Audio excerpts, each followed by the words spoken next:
తమ సర్వీసును క్రమబద్ధీకరించాలని కోరుతూ community health ఆఫీసర్లు విజయనగరం కలెక్టరేట్ వద్ద ఈ రోజు మోకాళ్లపై నిలబడి నిరసన వ్యక్తం చేశారు. జీవో 64 ప్రకారం ఎన్హెచ్ఎం ఉద్యోగులతో సమానంగా 23% జీతాన్ని పెంచాలని, ఎన్హెచ్ఎం హెచ్ఆర్ మార్గదర్శకాలకు అనుగుణంగా లాయల్టీ బోనస్ చెల్లించాలని, అలాగే పెండింగులో ఉన్న అన్ని బిల్లులను వెంటనే క్లియర్ చేయాలని డిమాండ్ చేశారు. నెలవారీ ప్రాతిపదికన జీతం, ప్రోత్సాహకం అందించాలని కోరారు. హెడ్ క్వార్టర్స్ లో నివసించేందుకు వీలుగా హెచ్ఆర్ఏ ఇవ్వాలని వారు డిమాండ్ చేశారు.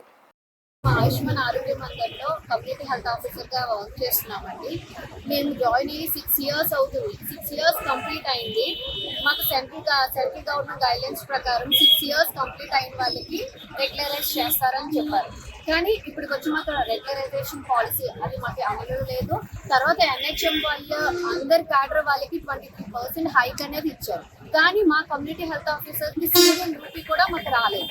తర్వాత మాకు 40,000 శాలరీ అని చెప్తున్నారు. ఇన్సెంటివ్స్ 15,000 కానీ మాకు 40,000 మాకు రాలేదు. మాకు ప్రతి మంత్ వచ్చింది 24 to 25,000 ఇది మాత్రమే వస్తుంది. ఇందులోనే మాకు ప్రతిదీ మేమే ఆ 5,000లోనే ప్రతి చిన్నదానికి మేమే ఎలక్ట్రిసిటీ బిల్లులు మేమే పెట్టుకోవాలి.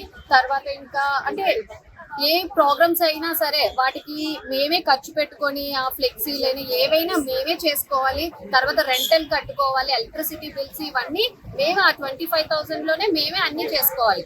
తర్వాత ఏంటంటే రీసెంట్ గా మాకు 100 days టీబీ క్యాంపెయిన్ అయింది విజయనగరం.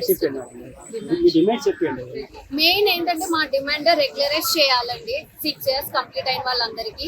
తర్వాత 23% అనేది హైక్ ఇవ్వాలి. తర్వాత ఈపీఎఫ్ అనేది మాకు ఈ మధ్య కట్ అవ్వట్లేదు 1 year నుంచి. సో మళ్ళీ మాకు దాన్ని ఈపీఎఫ్ ని రీస్టార్ట్ చేయాలి.